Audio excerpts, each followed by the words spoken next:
কয়েকদিন যাবৎ মনের অবস্থা খুবই খারাপ, কিছুই ভালো লাগছে না, যেন মনে হচ্ছে যেন সব কিছু উল্টিয়ে পাল্টিয়ে গেছে।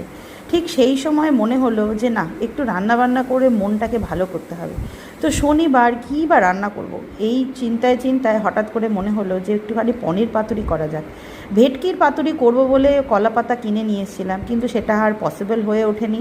তাই জন্য পনির পাতুরি করলাম। তো পাতুরি করার জন্য প্রথমেই সর্ষে, কাজু, ধনেপাতা, কাঁচা লঙ্কা পেস্ট করে নিয়ে সেই পেস্টের মধ্যে নুন, হলুদ, কাঁচা তেল ভালো করে মিশিয়ে টুকরো করে রাখা পনিরটাকে ভালো করে মিশিয়ে রেস্টে রাখলাম হচ্ছে 1 ঘন্টার জন্য।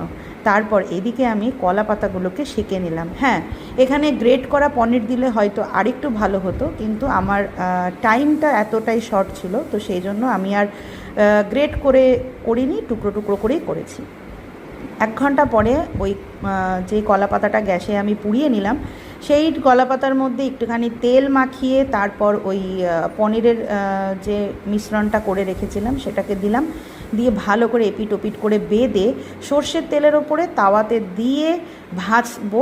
এপিট ওপিট করে একদম গ্যাস সিম করে মিনিট 15 ঢাকা দিয়ে ভাজলে পারে খুব তাড়াতাড়ি হয়ে যাবে। তারপর বাড়ির সবার পাতে দিলাম, ছোট থেকে বড় সবারই রিয়াকশান দেখলাম। 10-এ কত পেলাম জানেন? নরম। চলুন তাহলে জেনে নিই 10-এ আমি কত পেয়েছি। 10-এ কত দিচ্ছ? 10-এ হ্যাঁ, বলো 2। 10-এ 8 দিলাম। 10-এ 8 দিয়েছে। 10-এ 9।